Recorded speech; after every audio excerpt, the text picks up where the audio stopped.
Episode 18, January 24th, 2012.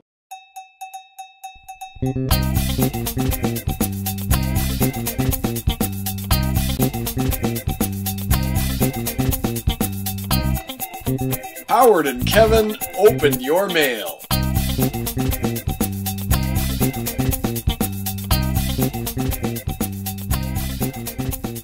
Well, hello everyone, and welcome. We interrupt the beginning of the Reading the Mail with Howard and Kevin show for this important message from the news desk. Flash! From the news desk, I'm some news guy. It's terror in Toronto as two young podcasters are stuck down a well. Reporting live from the scene is myself. Thanks, me. It's nothing but chaos here, as firemen, policemen, nurses, lumberjacks, accountants, 2 or 3 local tech bloggers, and a very odd-looking one-handed sailor are here to, well, look down the well. Sources close to the matter report that the 2 podcasters stuck down the well are local residents and sometimes successful humorists, Howard and Kevin. Witnesses say the 2 were reading mail close to the well, not looking where they were going, and fell right in. Authorities are calling them a couple of bloody morons. I'd like to say I have something to report on the situation, but everyone seems bored by the whole thing, have trundled off to have breakfast at a local diner, and their families have already given them up for dead. More on more important stories not featuring morons at 11. Now back to Howard Talks to Kevin about letters and things, or whatever it is. Wow. Welcome. That was quite a newsflash. That was a newsflash. So help! We're in a well. Yeah, I think the news was erroneous. I don't recall falling down a well. No. I think it was 2 podcasters that were also named Howard and Kevin. That's also possible, but it's not us. Yes. Who also opened the mail. Yeah, well, I mean, it's a big world. There's like 7 billion of us, Howard. So yeah, that's true. It's true. Yeah. Yeah. Wow. I liked how that newscaster guy, was that his name? Some guy. Yeah, some guy. Yeah. I like how he had that kind of mid-Atlantic accent. He from did. Like 40s movies. He did. Yeah. He was kind of traditional in a way. So it was like news from the past in the present. Oh, that's weird. Out. News from the present. From the past. A past way. In the past tense. This story intrigues me, of course, because I'm in it. Mm-hmm. So I look forward to Saturday when I go down to my local theater and watch the newsreels. Yeah, exactly. And see what actually happened there. That's right. To those dogged, humble reporters. Yes. That are Howard and Kevin. And so, ladies and gentlemen, I'm you probably just all in a flutter and a tizzy. Oh, they are. I mean, they want to know what's going to happen next in that story, but I can tell you right now, nothing else is going to happen in that story. Well, I hope that Howard and that Kevin get out of the well. But meanwhile, here we are, ladies and gentlemen. Welcome to the Howard and Mail. Howard and Mail, open your Kevin. Howard and some mail. Open your mail. Some generic male human being who's not Howard and not female. Open your mail. Let me try that again. Ladies and gentlemen, welcome to the Howard and Kevin Open Your Mail podcast. That is the one. Howard. Potsy. Nice. Potsy. That's an odd one. If I may just... Does that make you Ralph Mouth? Or... If I may just add... Ralph Mouth? Sit on it. All right. And... Fonzie. Okay, you're Fonzie. So it's good to be here. This is episode number 18. Wow, 18 of the long running season 1. Yeah, it's true. Yeah, we've gone for well over kind of an English style season, which often is maybe 5 or 6 episodes, and now we're approaching what is like a North American style season of shows, which is often 22. Right, sometimes 24, or even 26 in the. Is it 26 now? In the old days, kind of thing, right? Yeah. I'm sure Mary Tyler Moore show was ordered in 26. Well, in the really old days, like Twilight Zone was it was 45 episodes in one season. It's crazy. Yeah, that's true. One a week. Let's just had 10,000 writers. I guess so. Yeah. So we're. At what point do you think we decide to say, okay, season 1's over? Season 1. Yeah, I know. Let's call it season 2, or maybe we just don't. Maybe there just is no. I'm not sure there are already seasons. I think episode 497. Yeah, we'll still be in season 1. We'll still be here. Yeah. Some people do podcasts every day and stuff like that. They must pile their numbers up quick. That's true. Can you imagine doing this every day? No. We have to quit our jobs and oh my God. Think of how many times that reporter guy would have to, come in with a news flash. No kidding, eh? If we were doing this, 30 times a month. my God. We'd run out of letters pretty quick. I'll say that much. Yeah, which is a good point. Yes. Folks, please, we would love for all of you out there listening to send us a letter. mail@howardandkevin.com. That's right. And some people, I've heard lots of people say to me, I'd like to send you a letter, but I feel shy, or I don't know what to say, or I don't think it's going to be funny if I write you a letter. I don't have hands. This is one. Yeah. I can't write with my mouth yet. Yes. It only happened 2 weeks ago. But none of That's those... a legitimate reason, by the way. Yeah. If you don't have hands, that is a legitimate. But if you do have hands, there is nothing keeping you from writing us. All of you handed people, exactly. Whether it's right-handed or left-handed. That's right. Get writing, type it, Get writing. write it, Scan it, and email it to us as a scan, whatever you like. But send us a fax. Don't feel like you have to be funny. Just write us a question. Just think of any old thing. Anything is fine. We would love to see them. Yes. We have a contest. Who can write us a letter from the furthest away? No, that's not good. Who can write us the most letters? No, that's not good either. Yeah. Who actually will be the first to send us a letter? That's good. All right. What do they win, Howard? I was going to say a brand new car. Oh! That would be a theme from another week. That would be. Let's see. Yeah, don't blend our themes. Yeah. We'll get back to you next time with the prizes. Okay. We have to discuss it with our sponsors. We'll think about that. Yes. But anyway. I swear, at the very least, you know what they would get, Kevin? What's that? They would get the prize of hearing their letter read by Howard and Kevin on this very podcast. That is wonderful. Which is, what more prize do you need? It's been my dream. I've often thought of writing into the show and just, to get my letter read on the show, but I feel nervous. I don't have any good ideas, so I never send anything. That's not true, Kevin. You've had one or two. You're so kind. Yes. So, should we get to it? I think so. All right. I hope the Flash! It's letter number 1. Okay, so let's do it then. Please. I got one. Okay. Dear Howard and Kevin, how do I tell my boyfriend that I think he looks silly in this one Tommy Hilfiger t-shirt he always wears? Plus, his name is Tim, but since the shirt says Tommy, now everyone is starting to call him Tommy Tim. And it's driving me nuts. Please help. That's from Chloe in Columbus, Ohio. Chloe from Columbus. Chloe from Columbus. Chloe from Columbus. I wish Columbus was spelled like that. Columbus. C-L-U-M. Columbus. Columbus. Chloe from Columbus. It's like Jack Columbus. I wonder. I bet here she is concerned that people are making fun of her boyfriend's name, and here we're doing it to her. Yeah, it's really Columbus Chloe. I think that's what she intended when she sent the letter in. So, well, thank you for your letter, Chloe. Nice to hear from Columbus, Ohio. It's true. So they're calling him Tommy Tim. Go Buckeyes. Is that the Buckeye State? Yeah, I think so. Oh, okay. Ohio State. Anyway. Live free or die. So, that's not it. Okay, sorry. Something else. So, her boyfriend has been wearing a Tommy Hilfiger t-shirt. Yeah.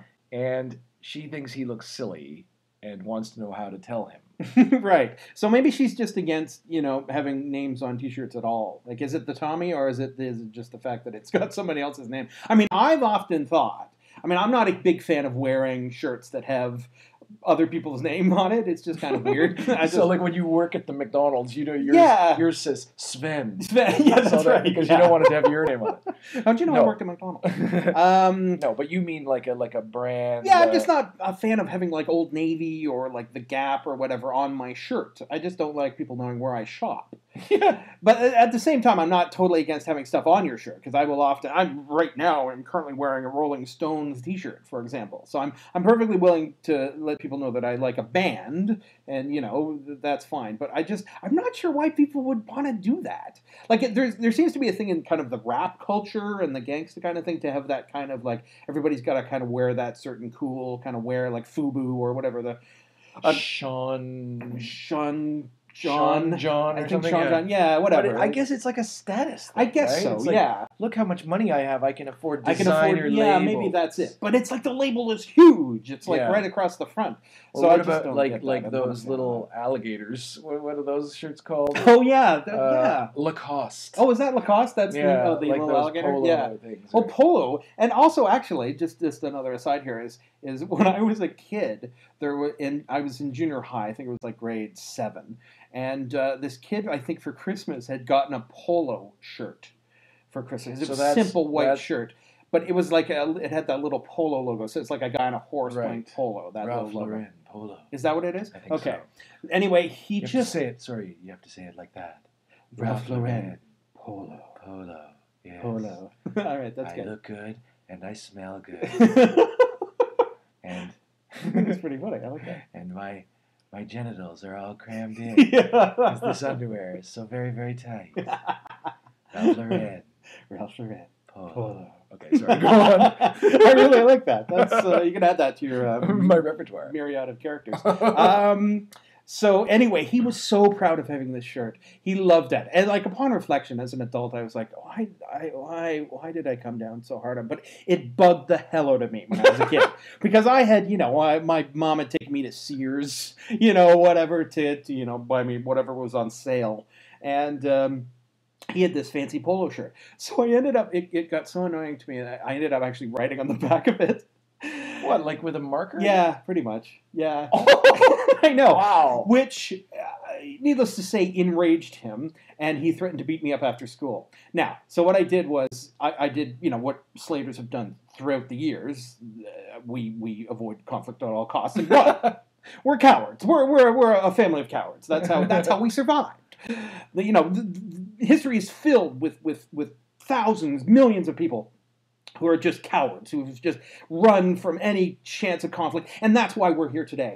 Because those people live, damn it. They live to procreate and have us here. So anyway. Survival of the cowardice. So I remember, exactly. So, yeah, that's Darwinian evolution, perfectly described. So I avoided him for 3 days.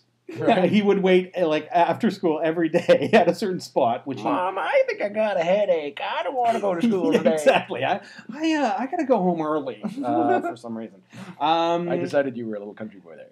I don't want to go to school today, Mom. Yeah, well, when I was growing up down south. Yeah. With gosh, J. Willikers. Anyway, Billy Bob and So you avoided him. I did, and then on the third day, he caught me outside the gym.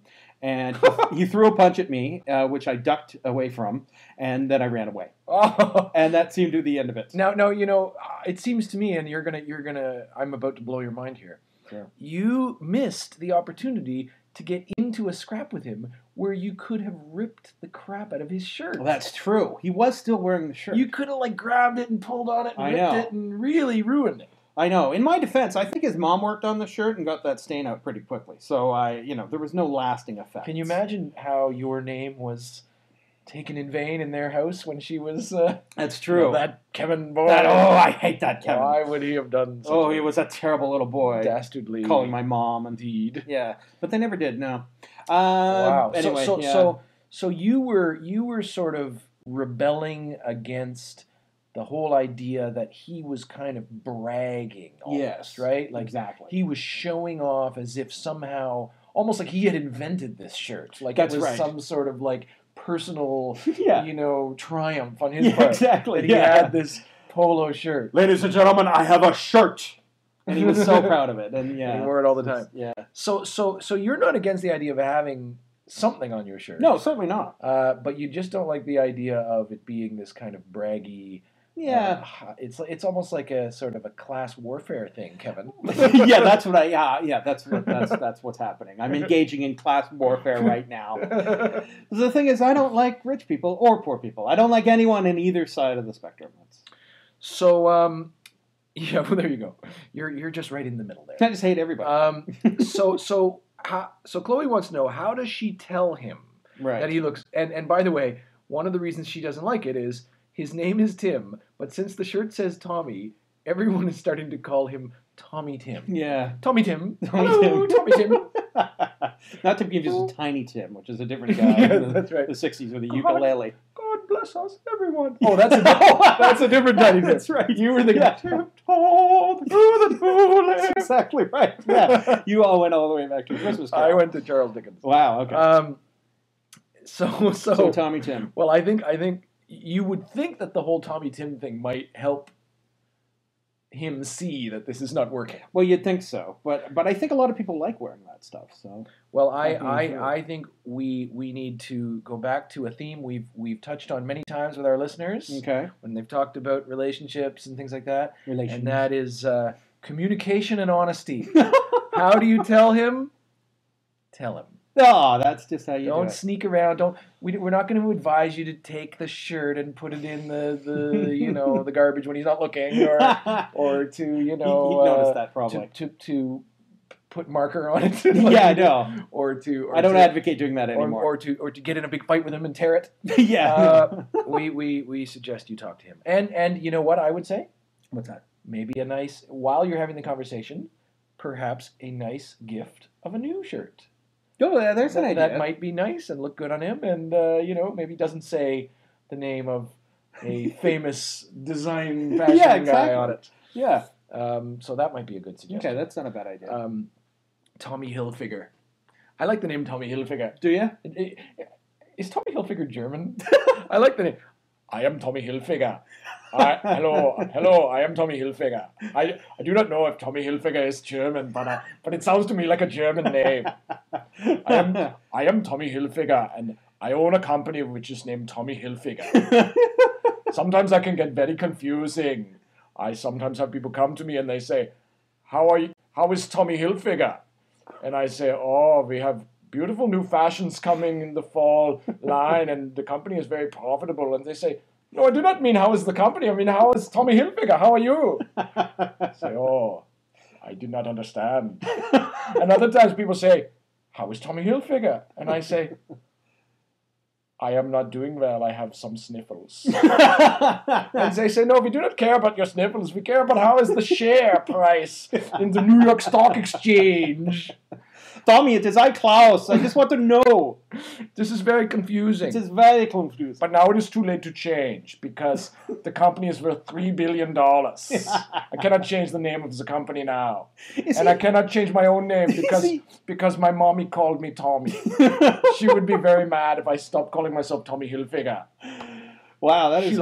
She phones me. Hello, Tommy Hilfiger. How are you? Guess what I am wearing, Tommy Hilfiger? I am wearing Tommy Hilfiger underwear. And I say, Mama, this makes me uncomfortable.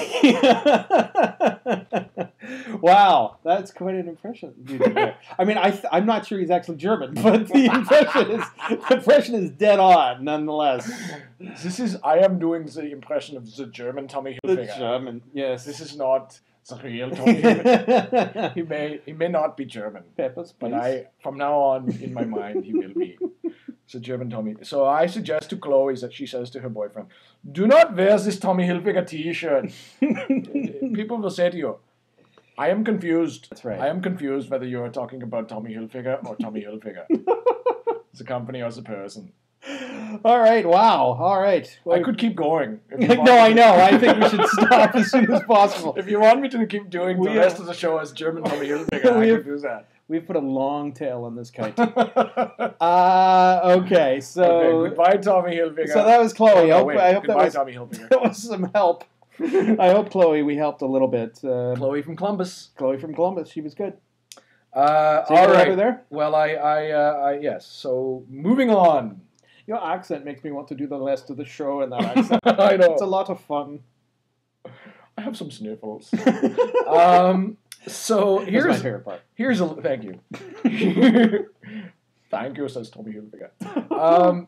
So here is Danke. Peppers, please. Auf Wiedersehen. Okay, so the number 2 letter. Yes. On the 18th episode. Yes. Is. Yes. Dear Howard and Kevin, our crazy mayor. One question: what's he gonna do next? Let's see how well you do at predicting the future. Signed, Henry from Toronto. Henry from Toronto. Good old Hank. Yeah, so Henry from Toronto is talking about, obviously, the mayor of Toronto, and he must know that we're from Toronto. Exactly. David Miller. No. No? What? what happened? You're being silly. Was there a new... You're being silly. So for those of you not from Toronto... If I find out that Rob Ford is also German, this podcast is not going to go well. If you... So Rob Ford, that is the name of the mayor of Toronto. That is the current mayor. You may be listening to this podcast 20 years from now, which I'm sure people will. Of course. Yeah, in some sort of archive at the Smithsonian. They'll be listening to like the hologram version of it. Yeah, that's right. Yeah. We'll be on a holodeck. Yeah, somebody will recreate us in the holodeck. And, anyway, so currently Rob Ford is our mayor. Right, and Rob Ford is a very polarizing figure, you might Needless to say. It was a very, very hard-fought election. It was. And a lot of people really, really do not like Rob Ford. No. And he has had this kind of series of things go on around him the last year or so, where he has been very, very clear on the fact that he just wants to be all about saving money, and he doesn't care. Too much gravy. He's always talking about gravy. Too much gravy, and he doesn't care about like the services of the city or making our life here nice. He just cares about saving money and shutting things down. Yeah. He's talked about closing pools and various other services. Yeah. He's talked about. It's bad for him. He could use a bath. I don't know, but looking at him. Bike lanes. He wants to get rid of the bike lanes. He would never be on a bike. Canceling all sorts of public transit. He would never take public transit. Driving a big SUV everywhere. And then there's been these sort of things that have gone on. Like there's all these kind of scandals where like people keep calling 911 from inside his house. Yes, there's a little bit about all sorts of weird things. Yeah, there's some domestic violence or something going on. And just the other day, he was in the paper. He started this thing where he weighed himself and is going to try to lose money for charity, which lose money. Sorry, lose weight. No, he's losing money for the city, right? But he weighed in at 330 pounds. Wow, that's a big dude. And he wants to lose 50 pounds. And there's nothing wrong with that. No, that's good. But these are all the kind of sort of sensational things that revolve around Rob Ford. But all the bad things that he does to the city. Yeah. You know what it made me think of? What's that? This is The Assassination of Toronto by the coward Robert Ford. Did anybody ever think of that before? His name is Rob Ford. I'd never thought of it. His name is and that movie, which is based on the real life story. Who killed Jesse James was Robert Ford. The coward Robert Ford. It's true. When I thought of that, I was like, did I just think of that? Or has everybody been saying that all along ever since? I haven't heard it. No, I haven't heard it. The Assassination of Toronto by the coward Robert Ford. Oh, interesting. So do you want to make that movie? I should totally tweet that. Yeah, we should make that movie where Rob Ford is this like guy who shoots the city of Toronto. He's following Toronto around. Yeah, and he makes Toronto believe that he likes it. And then he shoots him in the back of the head. So Henry there, who would like to know if we have any predictions about what crazy things Rob Ford might get up to. Well, I know, if you're looking for a prediction right now, I'll tell you one thing. Okay. Rob Ford hates streetcars. Yes. Can't stand them. Because they're always in the way of his big truck when he's driving down the street. So he doesn't want that. So I think what he's going to introduce, if I was going to predict through, air streetcars. So these will be streetcars that fly above the streets. You mean like a gondola? Pretty much, yeah. Like but they wouldn't be attached to anything. They'll just float, and then you have to actually climb up a little pole to get in, and then you pay your money and you can ride on the air. And then all the cars can have the street, and then the air streetcars will be above. Wow. Yeah. You know, the idea of an actual cable car over top of the traffic is not a bad idea. Well, yeah, you've turned my ridiculous idea into something that's not actually Rob Ford would never go for that because it would cost too much money. That's true, and that's gravy. We don't know no gravy. Let's get rid of the gravy. Although it looks like he's had quite a bit of gravy himself. Yes, he has. He likes to eat it, not to spend it. True. You got any predictions? What would you? I'm still thinking about your air streetcar thing. Yeah, it's crazy, man. What's your next one? I got one, but I'll save it for a second. Well, I was thinking maybe that he might open his own chain of restaurants in town because one of our previous mayors, his business. This was Mayor Mel Lassman, who was Toronto mayor for quite a long time, and had his own string of embarrassments as well. Oh yes. but his family owned like a out in Scarborough like a furniture warehouse kind of thing called Bad Boy. Bad Boy, and he'd be on TV all the time advertising with his son, who I think runs it now. The stuff. So I think maybe Rob Ford wants to go the same way and kind of open his own. So he would open a chain of restaurants, but it would be nothing but hot dogs. And not even good hot dogs. Boiled hot dogs in like wet, soggy buns. Because that's pretty much what I think Rob Ford eats every day. The Bad Boy thing, just going back to that for a second. The mayor would always appear on TV in these ridiculously bad commercials. And somebody would say, "Who beats Bad Boy's prices?" And he would say, "Nobody." That's right. That was his big thing. That was nobody. Yeah. It was so good. It was great. I bought a couch at Bad Boy once. What? I did. You are a bad boy. I am. And I met his son. I met Bad Boy. And Bad Boy Lastman. Bad Boy Lastman, yeah, Lastman Jr. He's nice. So you think Rob Ford will open a chain of hot dog restaurants? Yeah, like at first I thought maybe he'll just maybe put like a hot dog vendor on every street, but then I thought no, he's going to go one step beyond that and have them actual restaurants. Maybe he'll like outlaw any other restaurants. And all you can get just Toronto, bad Rob Ford hot dogs. That's right. Toronto will become the hot dog city. Yeah, that's all you get here. Isn't it called Hogtown? Don't we have that? Well, that's true. Yeah, Hogtown. Yeah. So if they're like pork hot dogs, pork Frankfurters. we have Frankfurters and we have hamburgers. Did you know since the Germans invented Frankfurters and also hamburgers? Flash! Germans take over the Howard and Kevin Open Your Mouth podcast. My only other thought was maybe he's going to be, because basically what happened, I think, in this election that happened, it's like everybody kind of in this in like the center of the city and like downtown all voted for somebody else, and then everyone in the suburbs voted for Rob Ford, and that's how he won. Yes, because I know being in the suburbs made you want to vote for Rob Ford. You know. Sorry to interrupt you, but that sort of ring around of voters that voted for him is like in the shape of a donut. No, it's true. And it's because he eats a lot of donuts. Anyway, that's all I'm saying. Go on. That's an interesting political commentary there.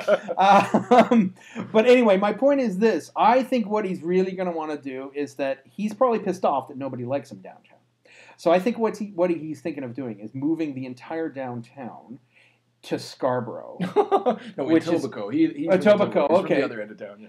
Well, no, see, he's from Etobicoke, so he's not going to want it there. So I think he wants to move it to Scarborough, where no one wants to go ever. Oh. So they're going to remove like 5 or 6 strip malls and put the entirety of Toronto's downtown sector in Scarborough, and then all the suburbs can move into the middle. Oh. And then they can have the town, and they'll all be happy with Rob, and we'll be out in Scarborough. It would not surprise me, the bastard. Exactly.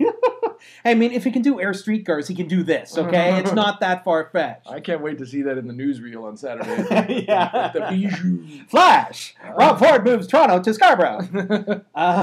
So this is my prediction of what's going to happen under the Rob Ford regime. Okay, hit me. Okay, so I have a little bit of a thing I've thought through here. So follow me. All right. Okay.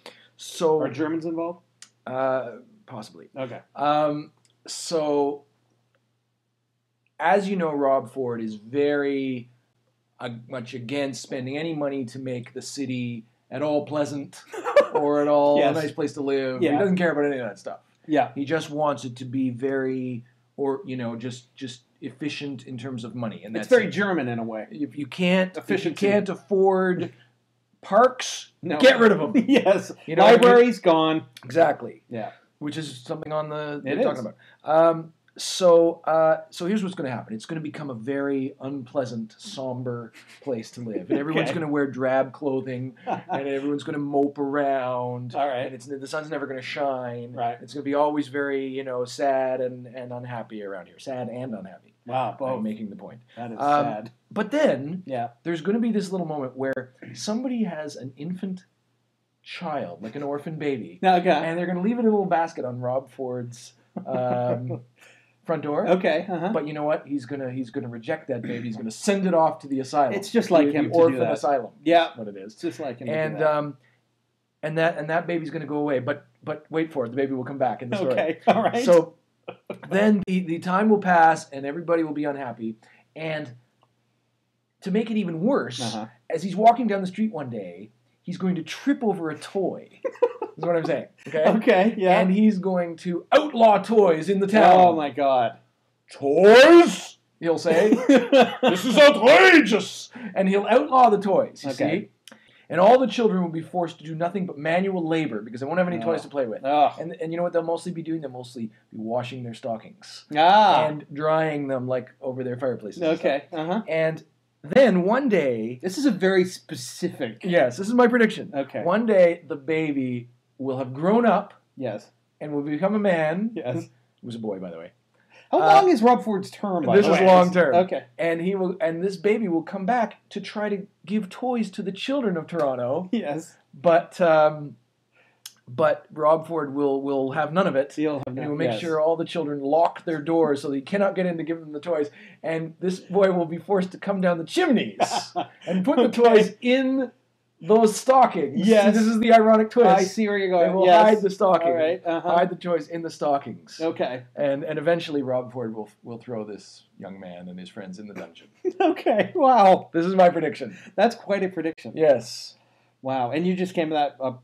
I just thought of yourself. that. You just thought of that right yes. now? Okay. It's a very somber town, Toronto. It is very sad and somber town. Somber town. Yeah. Yes. Because my point is that Rob Ford is the Meisterburger. This is my point, you see. He is like the Meisterburger. It was a long way to go just so you could do your Did you see where I was going there? It took a while, but... and you know, Rob Ford, he does... I'm sure what he also does not like is he does not like Christmas. No, definitely not. The Burgermeister did not like Christmas No, he either, did not at all. Which is kind of ironic because I think Germans like Christmas very much. Well, they came up with the modern concept of our Christmas. We are German and we invented Christmas. Pretty much. I think we invented the Christmas tree. Yes. We invented Christmas decorations. Well, the whole idea of I'm just going to use my regular voice. I think the whole idea of kind of being nice to children at Christmas and giving them presents and stuff. That's a classic German thing. Because the Germans invented Santa Claus. They did, yes. And they invented also the baby Jesus. Did they? Was he and German? we Germans also invented the Virgin Mary. Did you know she was a German? Mary, she was a German virgin. I had no idea. This is because being a virgin is a very efficient way to have a baby, and Germans like to be efficient. They are efficient. You see, Germans, sex is not German. Sex is too messy. It is not a German thing to do. Right. You see, that is why all Germans are test tube babies. Did you know this? I didn't know all that. Germans are test tube babies. That's really interesting. This is the German way. The last German to actually have sex was Kaiser Wilhelm. What about Hasselhoff? No. No? All right. Kaiser Wilhelm had much sex with Dutch girls in wooden shoes. This was his thing. He likes, and after a while, it became so much about the wooden shoes that he didn't even worry about the Dutch girls. He was just having sex with the wooden shoes. Oh, that's disgusting. Just wooden shoes, wooden shoes. And this is why the Germans lost World War I. Because of the wooden shoes.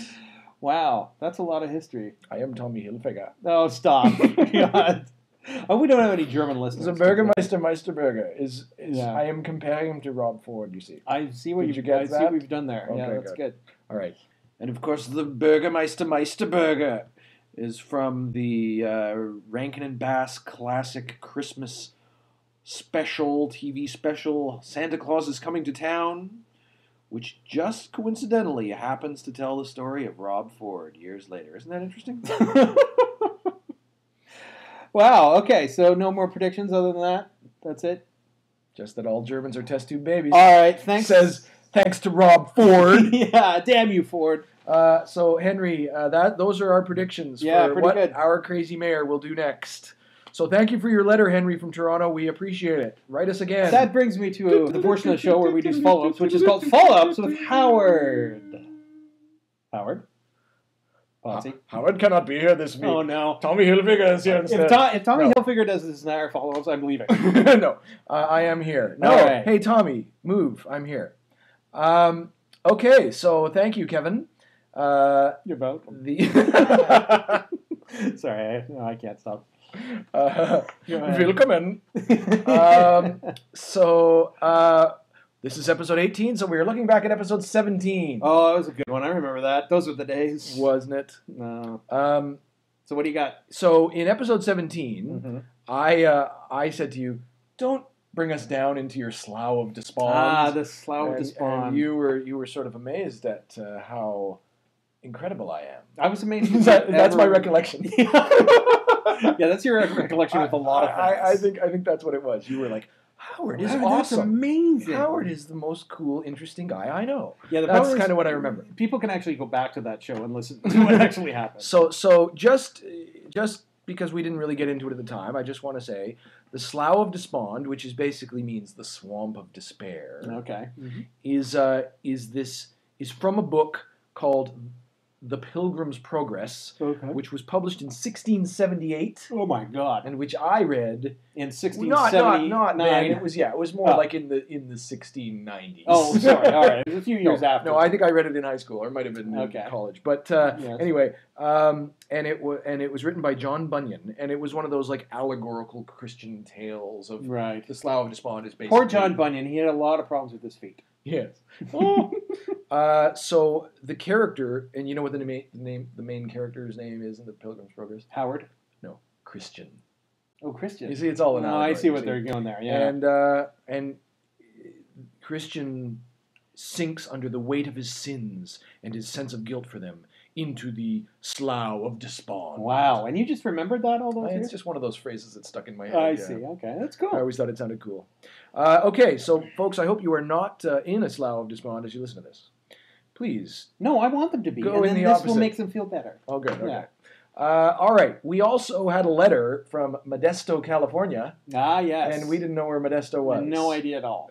Even though we like the sound of it. Mm-hmm. So I'm about to tell you, Modesto is located in Northern California. Okay. Sort of north central. 90 miles north of Fresno, which is also a cool sounding place. Yeah, true. 92 miles east of San Francisco. And 68 miles south of the state capital, Sacramento. Do you have the exact GPS coordinates for us? Or? And it's also 66 miles west of Yosemite National Park if you felt like you wanted to make a side trip. That's not bad. You could walk 66 miles. Modesto, California, 201,000 people population. Okay. Mm-hmm. And it is the hometown of George Lucas. Oh, yes. And was the... He did THX... whatever that was. Yes. And then nothing else. And it was because it was his hometown, he set his first big movie, American Graffiti, there. Oh, is that? Oh, okay. Interesting. California. Yeah. And with little Ronnie Howard. That's right. And they originally wanted to name the town after this guy, William Ralston, who was a big financier of many projects in early California. However, he declined the suggestion of it being named after him, and a Spanish-speaking railroad worker said that he was being muy modesto, very modest. Oh, so Modesto means modest. And so they named the town Modesto. Oh, that's cute. So there you go. Muy modesto. You're muy modesto, Kevin. So there you go, Modesto, California. We'll be doing a live remote from Modesto in one of our upcoming shows. So watch for that. Also, send us money for our trip. And in just outside of town, just on the edge of town, the Slough of Despond. So we'll be visiting there as well. Okay, and the last thing I wanted to follow up on was there has been some. It's not really a follow up exactly to our show, but it's sort of a follow up to the general world of Howard and Kevin Open Your Mail podcast empire. All right. Yeah. Does this get a separate introduction, or is it, No, I think we're still going to call it a follow-up. Okay. So we got a letter.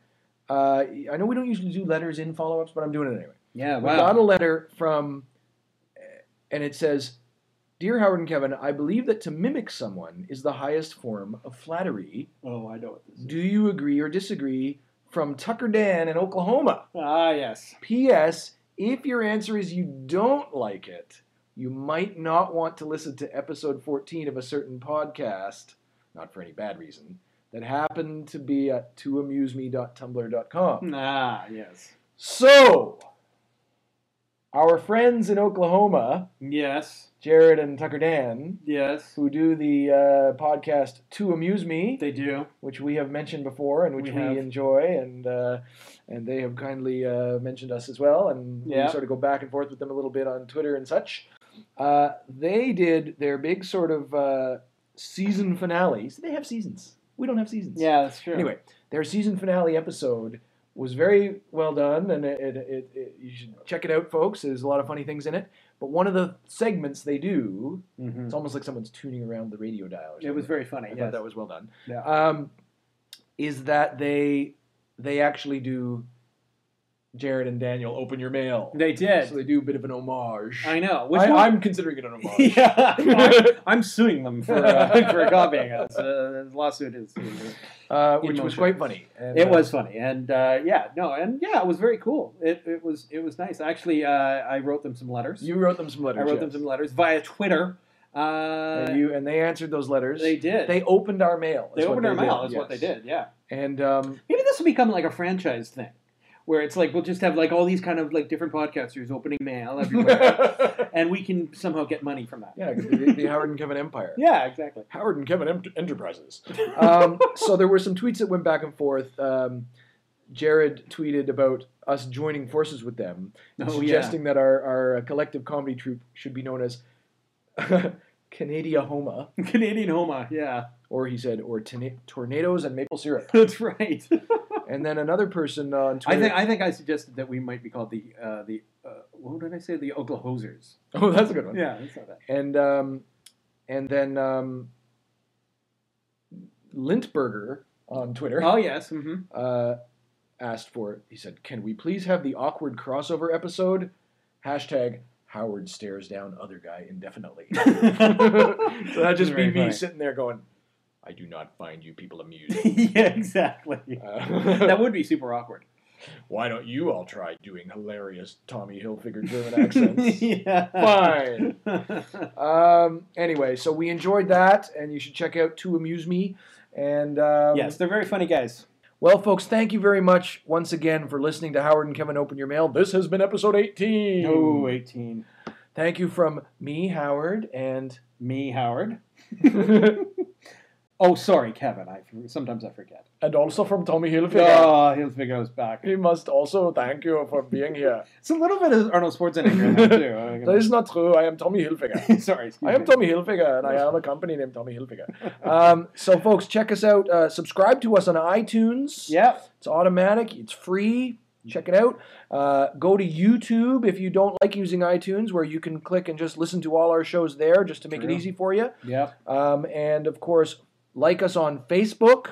We'd love for you to do that. And follow us on Twitter. All sorts of ways to keep in touch with your friends, Howard and Kevin. No, that's us. And also, don't forget to go to our website, HowardandKevin.com. We have the archive of all of our old shows, our show notes, other fun little things. So check it out. Well, thank you very much, Howard. That was fun. It was fun, Kevin. Thank you, too. My pleasure, my friend. Sit on it, Potsy. Thanks, Fonzie. And don't forget, everyone, on HowardandKevin.com, you too can send us a letter, which we might just read and answer on. Howard and Kevin, open your mail.